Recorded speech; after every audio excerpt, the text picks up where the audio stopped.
भारतीय न्यूज़, सीधा, सटीक और निष्पक्ष। महाराष्ट्र की राजनीति का इतिहास जितना समृद्ध है उतना ही पेचीदा है, लेकिन इस इतिहास में एक नाम हमेशा चमकता रहा है। जी, नाम है उनका शरद पवार। राजनीति के खेल के इस अनुभवी मास्टर ने अपने करियर के 5 दशकों से अधिक समय में हर चुनौती का सामना किया है और हर बार मजबूती से उभरे हैं।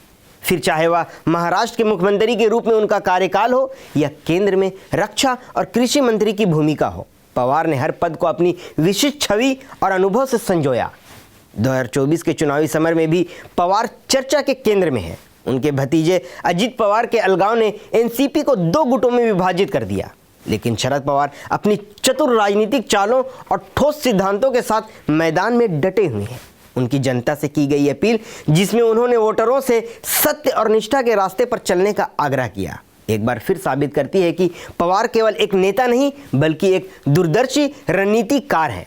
महाराष्ट्र की जनता अब सांस रोक कर देख रही है कि इस बार यह गेम चेंजर अपने विरोधियों को कैसे मात देगा और राजनीति के इस ध्रुव तारे की नई कहानी कैसे लिखी जाएगी।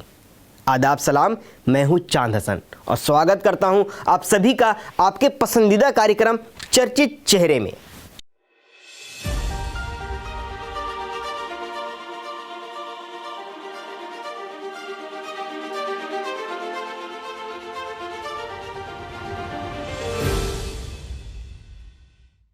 महाराष्ट्र की राजनीति में जब भी बदलाव की बात होती है, शरद पवार का नाम हमेशा चर्चा में रहता है। उम्र के 80 का पड़ाव पार करने के बावजूद इस अनुभवी राजनेता की राजनीतिक सूझबूझ और रणनीतिक क्षमता ने हर दौर में उन्हें प्रासंगिक बनाए रखा। 1967 में अपने करियर की शुरुआत से ही पवार ने राजनीति को केवल चुनावी लड़ाई तक सीमित नहीं रखा, बल्कि इसे जनसेवा और प्रभावशाली नीति निर्माण का माध्यम बनाया। 3 बार महाराष्ट्र के मुख्यमंत्री और केंद्र में रक्षा एवं कृषि मंत्री जैसे पदों पर आसीन रहकर उन्होंने अपनी छवि एक दूरदर्शी और कुशल नेतृत्वकर्ता के रूप में स्थापित किया। 2024 के महाराष्ट्र चुनाव की हलचल ने फिर से पवार को राष्ट्रीय पटल पर ला दिया है। उनके भतीजे अजित पवार के विद्रोही रुख और एनसीपी में विभाजन के बीच शरद पवार ने एक बार फिर से अपनी राजनीतिक चतुराई से पार्टी के सिद्धांतों को बनाए रखने की कोशिश करते रहे हैं। उन्होंने हाल ही में जनता से अपने गुट के पक्ष में खड़े होने और न्याय के राह पर चलने की अपील की है। शरद पवार का जन्म 12 दिसंबर 1940 को पुणे जिले के बारामती में हुआ था। 13 सदस्यों वाले एक बड़े परिवार में पले बड़े पवार का बचपन चुनौतियों से भरा था। उनके बड़े भाई वसंतराव की हत्या जमीन विवाद में हो गई थी, जिससे पवार के जीवन में गहरा प्रभाव पड़ा। पवार ने Brihan Maharashtra college of commerce Pune से अपनी शिक्षा पूरी की। मात्र 16 साल की उम्र में वे गोवा की आज़ादी के लिए आयोजित प्रदर्शन में सक्रिय हो गए और 1962 में पुणे जिला युवा कांग्रेस के अध्यक्ष बने। यशवंतराव चौहान के नेतृत्व में राजनीति का ककहरा सीखने वाले पवार की राजनीतिक यात्रा यहीं से शुरू हुई। 1967 में विधानसभा का चुनाव जीतने के बाद पवार की राजनीतिक राह और भी स्पष्ट हो गई। 1978 में उन्होंने पहली बार महाराष्ट्र के मुख्यमंत्री के रूप में कार्यभार संभाला। उनके कार्यकाल में कृषि के क्षेत्र में विशेष ध्यान दिया गया, जिससे किसानों में उनकी लोकप्रियता बढ़ी। कृषि और ग्रामीण विकास से जुड़ी नीतियों में उनका योगदान सराहनीय रहा है। उनकी लोकप्रियता और कुशलता के चलते वे 3 बार महाराष्ट्र के मुख्यमंत्री बने। केंद्र सरकार में भी उन्होंने रक्षा मंत्री और कृषि मंत्री जैसे महत्वपूर्ण पद संभाले। उनके कृषि सुधार और राष्ट्रीय खाद्य सुरक्षा को बढ़ावा देने के लिए किए गए प्रयास आज भी प्रशंसा के विषय है। 2017 में उन्हें देश के तीसरे सबसे बड़े नागरिक सम्मान यानी पद्म भूषण से नवाजा गया, जो उनके योगदान की गवाही देता है। शरद पवार का निजी जीवन भी खासा चर्चित में रहा। उन्होंने 1967 में प्रतिभा शिंदे से विवाह किया, जो पूर्व टेस्ट क्रिकेटर सदाशिव शिंदे की बेटी हैं। उनके परिवार में राजनीति की परंपरा जारी है। उनकी बेटी सुप्रिया सुले वर्तमान में सांसद हैं और अपने पिता की तरह सामाजिक और राजनीतिक मुद्दों में मुखर रहती हैं।